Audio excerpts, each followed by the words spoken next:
हरिधन अपने घर पहुंचा तो दोनों भाई भैया आए। भैया आए कहकर भीतर दौड़े और माँ को खबर दी। उस घर में कदम रखते ही हरिधन को ऐसी शांत महिमा का अनुभव हुआ मानो वह अपनी माँ की गोद में बैठा हुआ है। इतने दिनों ठोकरें खाने से उसका हृदय कोमल हो गया था। जहां पहले अभिमान था, आग्रह था, हेकड़ी थी, वहां अब निराशा थी, पराजय और याचना थी। बीमारी का जोर कम हो चला था, अब मामूली दवा भी असर कर सकती थी। किले की दीवारें छिद चुकी थी, अब उसमें घुस जाना असाध्य न था। वही घर जिससे वह एक दिन विरक्त हो गया था, अब गोद फैलाए उसे आश्रय देने को तैयार था।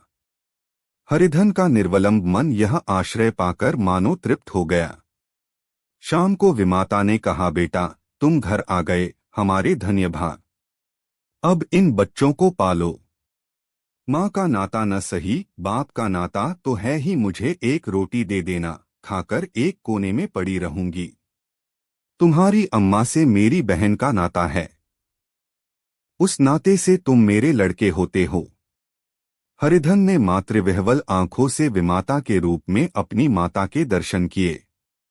घर के एक एक कोने से मातृस्मृतियों की छटा चांदनी की भांति छिटकी हुई थी।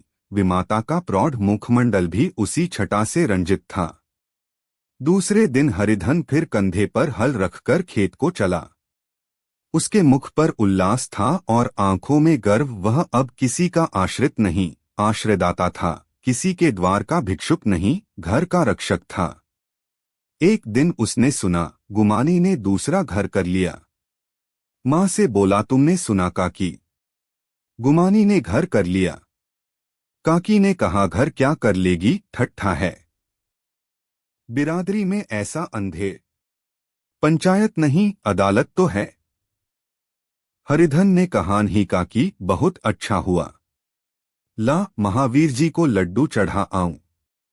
मैं तो डर रहा था कहीं मेरे गले न आ पड़े। भगवान ने मेरी सुन ली, मैं वहां से यही ठान कर चला था, अब उसका मुंह न देखूंगा।